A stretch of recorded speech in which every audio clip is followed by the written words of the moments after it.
오늘도 어김없이 밤이 찾아왔습니다. 세상은 어둠에 잠겨 고요한데 오직 당신의 방 안만이 뒤척이는 소리로 가득합니다. 몸은 물먹은 솜처럼 천근만근 무거운데 야속하게도 머릿속은 더욱 맑아지고 온갖 잡생각들이 꼬리에 꼬리를 물고 이어집니다.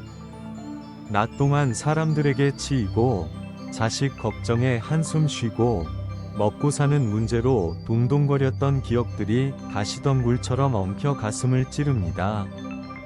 열심히 산 죄밖에 없는데 남들을 위해 희생하며 살아온 세월인데 왜 나에게 남은 것은 이토록 깊은 외로움과 불안함 뿐일까요?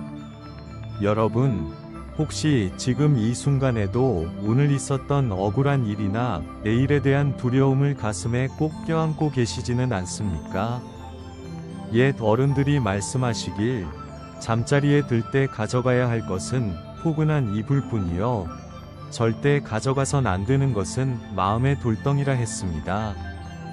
밤새도록 근심이라는 독을 품고 자는 것은 내 무의식에 불행의 씨앗을 뿌리는 것과 같습니다.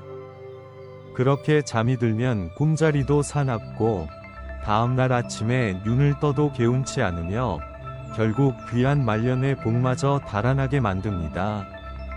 하지만 이제 걱정하지 마십시오. 참 잘 오셨습니다. 잠들기 직전 5분.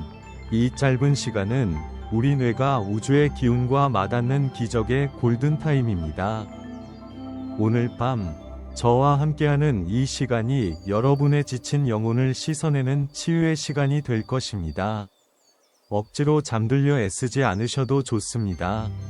그저 편안하게 누워 제 목소리에 귀를 맡기고 흐르는 물처럼 마음을 내려놓으십시오.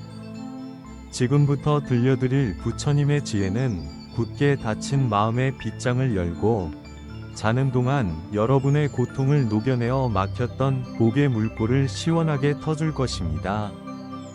자, 이제 깊고 평온한 휴식의 세계로 함께 들어가 보겠습니다. 오래전, 아주 먼 옛날의 이야기입니다. 굵은 장대비가 하염없이 쏟아지는 어느 날이었습니다. 칠흑 같은 먹구름이 하늘을 뒤덮고 쉴 새 없이 내리는 비 때문에 흙길은 걷기조차 힘든 진흙탕으로 변해 있었습니다. 그 험한 길 위를 두 명의 스님이 묵묵히 걸어가고 있었습니다. 한 분은 지긋한 나이에 깊은 주름만큼이나 지혜가 서려있는 노스님이었고 다른 한 분은 이제 막 수행의 길에 들어선 혈기왕성하고 계율을 목숨처럼 여기는 젊은 스님이었습니다. 두 스님은 진흙에 발이 푹푹 빠지는 고된 수행 길을 걸으며 아무 말 없이 발걸음을 재촉하고 있었습니다. 한참을 걸어 큰 강가에 다다랐을 때였습니다. 며칠째 이어진 폭우로 강물은 무섭게 불어나 있었고 흙탕물은 거친 소리를 내며 소용돌이치고 있었습니다. 그런데 그 강가에 한 여인이 발을 동동 구르며 서 있었습니다. 고운 비단옷을 입은 그 여인은 불어난 물 때문에 강을 건너지 못해 어쩔 줄 몰라 하며 울상을 짓고 있었습니다. 거센 물살을 보니 여인의 힘으로는 도저히 건널 수 없는 상황이었습니다. 그때였습니다. 노스님이 망설임 없이 그 여인에게 다가가더니 등을 내어주며 말했습니다. 보살님, 제 등에 업히시지요. 제가 건겨다 드리리다. 젊은 스님은 자신의 귀를 위심했습니다. 출가한 수행자가 여인의 몸에 손을 대는 것은 엄격한 계율을 어기는 일이었기 때문입니다. 하지만 노스님은 아무렇지도 않게 여인을 등에 업고 그 거센 물살을 헤치며 성큼성큼 강을 건너기 시작했습니다. 젊은 스님은 충격에 휩싸인 채 멍하니 그 뒷모습을 바라보다 허겁지겁 뒤따랐습니다. 강 건너편에 도착한 노스님은 여인을 조심스럽게 내려주었고 여인은 몇 번이고 고개를 숙여 감사하다는 인사를 남기고는 총총히 사라졌습니다. 노스님은 옷매무새를 툭툭 털더니 다시 아무 일도 없었다는 듯이 갈 길을 재촉했습니다. 문제는 이때부터 시작되었습니다. 다시 길을 걷기 시작했지만 젊은 스님의 마음속에는 거친 태풍이 몰아치고 있었습니다. 도저히 이해할 수가 없었습니다. 어찌 스님이 되어 여인을 등에 업을 수가 있단 말인가? 남녀가 유별하고 수행자는 여색을 멀리해야 한다는 것은 기본 중의 기본이거늘 평소에 그렇게 덕이 높으신 척하더니 결국 위선자였단 말인가? 아니면 내가 모르는 다른 깊은 뜻이라도 있는 것인가? 아니야. 그래도 이건 아니지. 아포스트로피. 젊은 스님의 머릿속은 온통 노스님에 대한 비난과 원망, 그리고 혼란스러움으로 가득 찼습니다. 진흙길을 걷는 내내 그의 미간은 찌푸려져 있었고 숨소리는 거칠어졌습니다. 10리를 걷고 20리를 걸어도 마음은 가라앉지 않았습니다. 몸은 길을 걷고 있었지만 마음은 여전히 아까 그 강가에 머물러 있었습니다. 노스님이 여인을 업였던 그 장면이 머릿속에서 끊임없이 재생되었습니다. 억울하기도 하고 배신감이 들기도 하고 화가 치밀어 올라 견딜 수가 없었습니다. 침묵 속에서 걷는 그 몇 시간 동안 젊은 스님은 그야말로 지옥을 맛보고 있었습니다. 무거운 짐을 지고 걷는 것처럼 어깨가 짓눌리고 가슴이 답답했습니다. 해가 뉘엿뉘엿 지고 어느덧 절에 거의 다다랐을 무렵이었습니다. 더 이상 참을 수 없게 된 젊은 스님이 결국 걸음을 멈추고 노스님 앞을 가로막으며 따지듯 물었습니다. 목소리는 분노로 가늘게 떨리고 있었습니다. 스님, 어찌 수행자가 되어 그럴 수 있습니까? 아까 강가에서 여인을 등에 업고 강을 건너다니요. 우리는 여인의 몸에 손끝 하나 대지 말라고 배우지 않았습니까? 그것이 계율을 어긴 파괴가 아니고 무엇입니까? 젊은 스님은 그동안 꾹꾹 눌러왔던 울분을 토해내듯 쏟아부었습니다. 그제야 노스님은 가던 길을 멈추고 뒤를 돌아 젊은 스님을 물끄러미 바라보았습니다. 노스님의 눈빛은 빗물에 젖은 숲처럼 고요하고 평화로웠습니다. 그리고 입가에 옅은 미소를 띠며 나지막하고 자비로운 목소리로 이렇게 대답했습니다. 저런, 쯧쯧. 나는 아까 그 여인을 강가에 내려주고 왔는데 자네는 어찌하여 지금까지 그 여인을 등에 업고 오고 있는가? 젊은 스님은 순간 머리를 무언가로 세게 얻어맞은 듯한 충격을 받았습니다. 아무 말도 할 수 없었습니다. 그 자리에서 얼어붙은 채 멍하니 서 있을 뿐이었습니다. 그렇습니다. 노스님에게 그 일은 이미 몇 시간 전에 끝난 과거의 일이었습니다. 여인을 도운 것은 자비심에서 나온 행동이었고 강을 건네준 뒤에는 미련 없이 내려놓았습니다. 하지만 젊은 스님은 아니었습니다. 그는 육체적으로는 여인을 업지 않았지만 마음으로는 지난 몇 시간 동안 내내 그 여인을 그리고 노스님에 대한 미움과 분노를 무겁게 업고 왔던 것입니다. 땀을 뻘뻘 흘리며 스스로 만든 감옥 속에 갇혀 괴로워했던 것은 다름 아닌 자기 자신이었습니다. 여러분, 지금 이 이야기를 듣고 계신 여러분의 모습은 어떻습니까?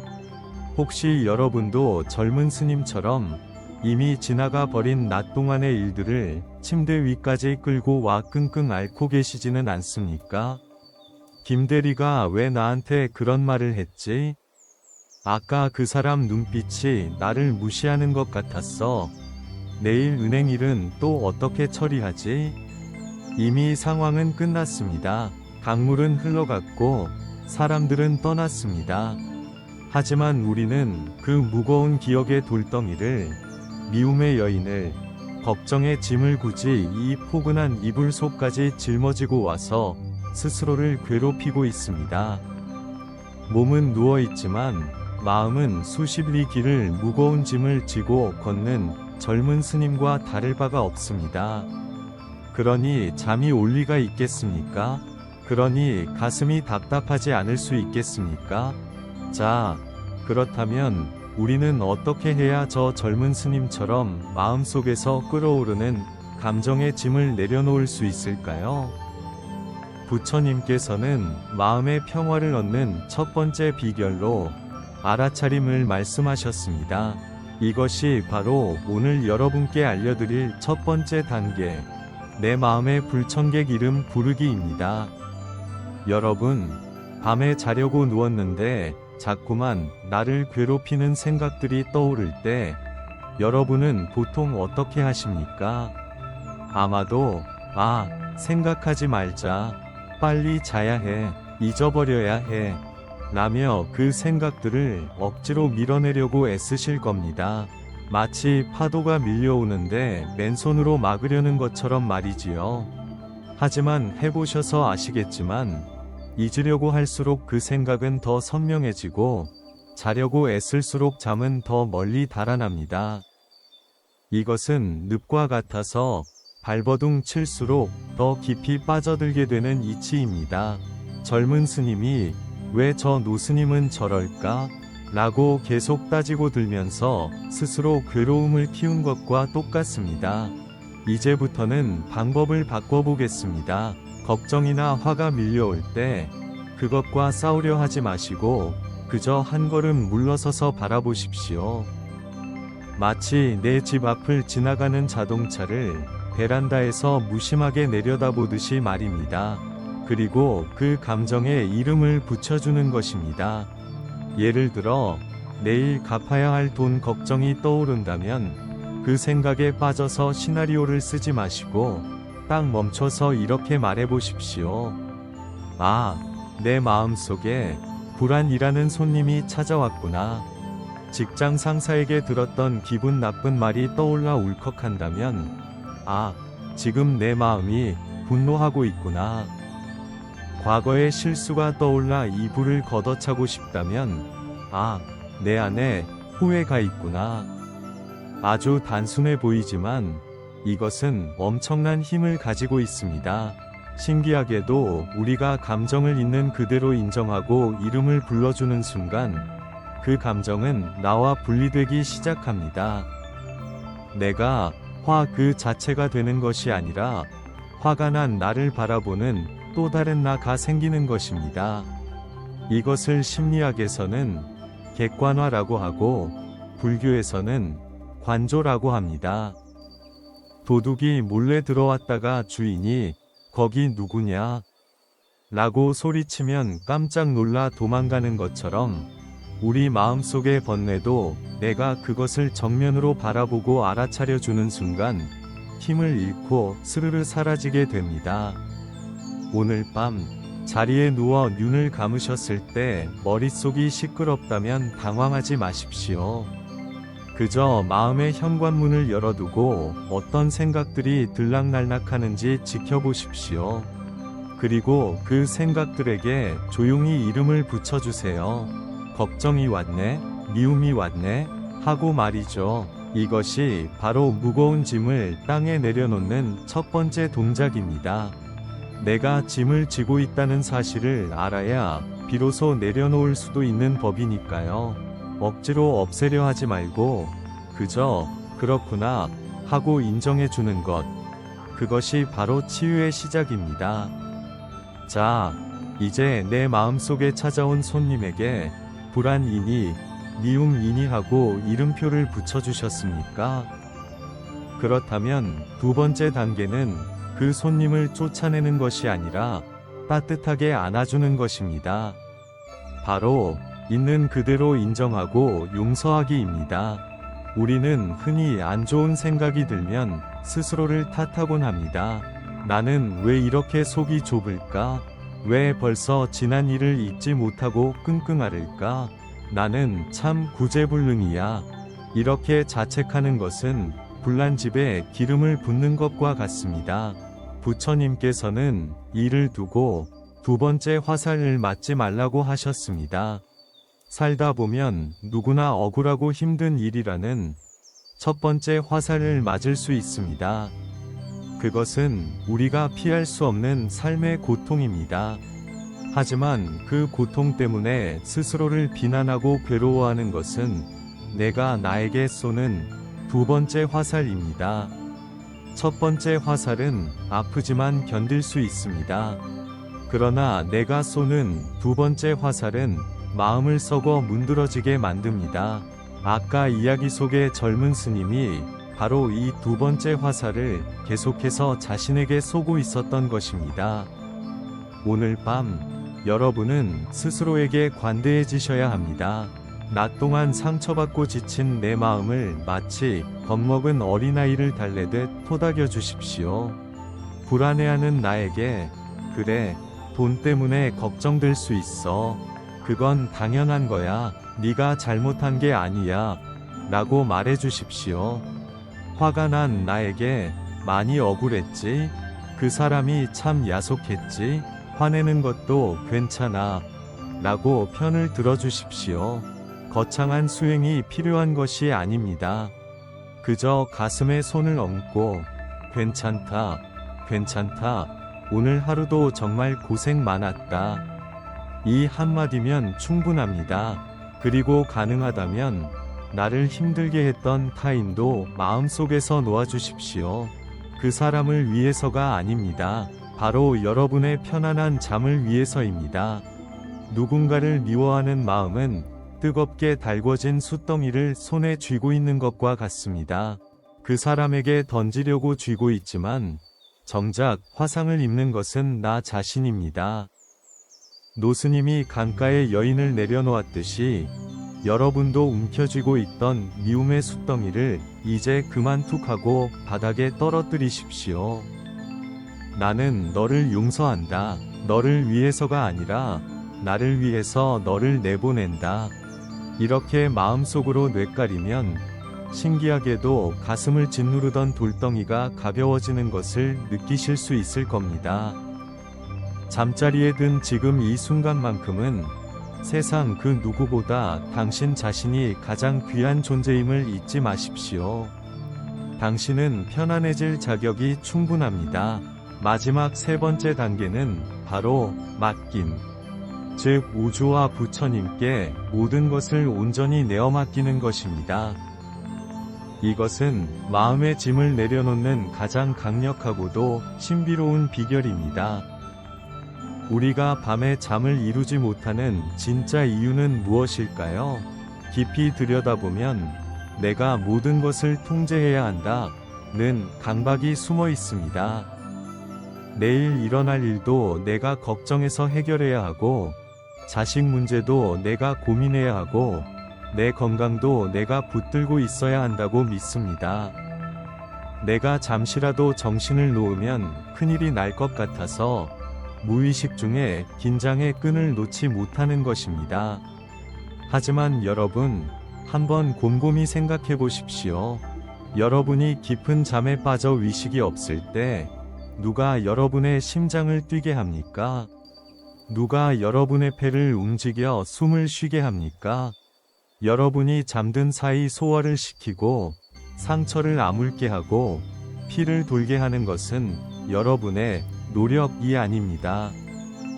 그것은 바로 대자연의 생명력이자 우주의 섭리이며 부처님의 자비로운 손길입니다. 여러분은 매일 밤 자신의 가장 소중한 목숨을 이미 이 거대한 힘에 맡기고 주무시고 계십니다. 목숨도 맡기고 자는데 고작 그깟 내일의 걱정거리나 돈 문제 따위를 맡기지 못할 이유가 무엇입니까? 오늘 밤 이불 속에 누워서는 이렇게 마음먹으십시오. 나는 오늘 할 수 있는 최선을 다했다. 내 손을 떠난 일은 이제 내 것이 아니다. 우주여, 부처님이시여, 이 모든 걱정을 당신께 맡깁니다. 당신께서 가장 좋은 길로 이끌어 주실 것을 믿습니다. 마치 흐르는 강물에 몸을 띄우듯이 툭 하고 힘을 빼십시오. 내가 아둥바둥 붙잡고 있던 그 문제들도 내가 잠든 사이에 우주의 지혜가 알아서 정돈하고 해결의 실마리를 풀어줄 것입니다. 실제로 우리가 뇌를 완전히 쉬게 할 때 무의식은 가장 창의적인 해답을 찾아냅니다.